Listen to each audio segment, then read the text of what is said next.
When generals fell, 20 Confederate commanders who died in the crucible of war. War is hell.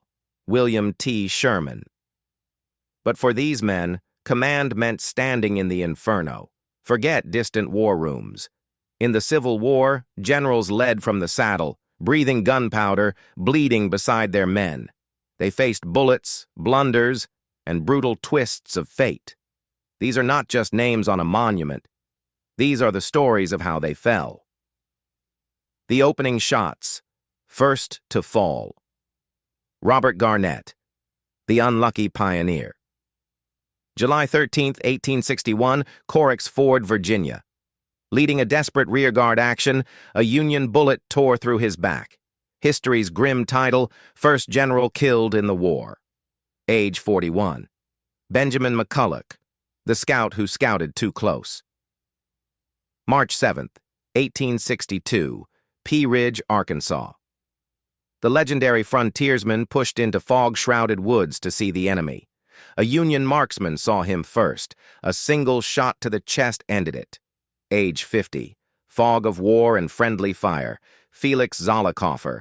Lost in the mist. January 19, 1862. Mill Springs, Kentucky. Thick fog. Confused troops. Zollicoffer rode straight toward what he thought were Confederates. They were Union. Shots rang out. Did his own men fire? The fog swallowed the truth. Age 49. Stonewall Jackson. The legend's tragic end. May 2nd, 1863, Chancellorsville, Virginia. Returning triumphant from his greatest flank attack, shadowy figures emerged. Confederate sentries shouted, "Halt!" Shots cracked. Jackson fell, hit 3 times, by his own men. Amputation, pneumonia, silence. Age 39. High Command, sudden ends. Albert Sidney Johnston. The Bleeding Boot, April 6, 1862, Shiloh, Tennessee. The Confederacy's Western commander led the charge. A mini ball nicked an artery behind his knee. He didn't feel it. He bled out silently into his boot, unnoticed until he slumped from his horse. Age 59. Leonidas Polk. The Bishop's Last Recon, June 14, 1864, Pine Mountain, Georgia. The general and Episcopal bishop stood atop a ridge, binoculars raised. A Union artillery spotter saw the cluster of officers, one perfect shot. The shell tore him in half. Age 58. The Cruelty of Chance and Infection. George B. Anderson. Bloody Lane's Lingering Death, Antietam, September 17, 1862. A bullet shattered his ankle in the sunken road. Infection raged. Amputation failed. He died screaming in a field hospital weeks later. Age 31. Lloyd Tillman, The Artilleryman's Fate, May 16, 1863, Champion Hill, Mississippi. Directing cannon fire, a Union shell fragment sliced open his chest. He died instantly before his gunners. Age 47. Mistaken identity and missed chances. Maxie Gregg. Don't fire. Too late. December 13, 1862, Fredericksburg, Virginia. Union troops surged through woods. Gregg yelled, "Hold fire! They're ours!" They weren't. A bullet shattered his spine. Age 48. Martin Green, The Bullet That Was Molded, June 27, 1863, Vicksburg, Mississippi. Scoffing at danger, he declared, "A bullet hasn't been molded that can kill me." Minutes later, a Union sharpshooter took careful aim. Age 48. The Gettysburg Graveyard, Richard Garnett.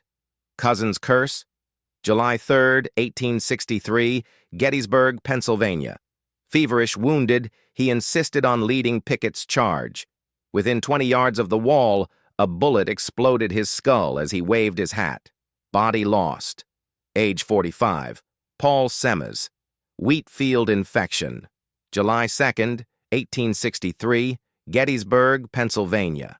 A thigh wound in the hellish wheat field seemed survivable. Gangrene set in. 8 days of agony followed.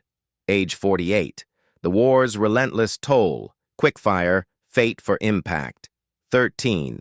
William Stark, Antietam's West Woods, riddled by musket balls, age 48. 14. T.R.R. Cobb, Fredericksburg. Stonewall, shrapnel shreds his thigh artery, age 39. 15. Carnot Posey, Bristow Station, shell fragment, infection, death, age 45. 16. J.E.B. Stewart, Yellow Tavern, Michigan trooper's bullet to the gut, age 31. 17. Albert Jenkins, Cloyd's Mountain shattered arm, gangrene, age 33. 18. W.H.T. Walker, Atlanta, sniper's bullet through the heart, age 47. 19. S.D. Ramser, Cedar Creek, chest and shoulder wounds, slow fade, age 27. 20th. Patrick Cleburne, Franklin. Stonewall of the West meets a rifle volley, age 36. The haunting aftermath.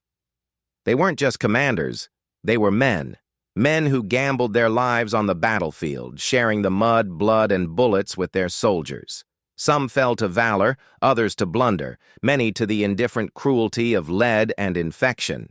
Their deaths weren't statistics. They were turning points. Jackson's loss crippled Lee. Johnston's demise doomed the West. Each empty saddle changed the war. Who leaves you chilled? The defiant Greene? The stoic Garnett? The tragic Jackson? Tell us below. Like if you learned the human cost of command. Subscribe for untold stories of courage and sacrifice. The past isn't polite, it's raw, real, remembered.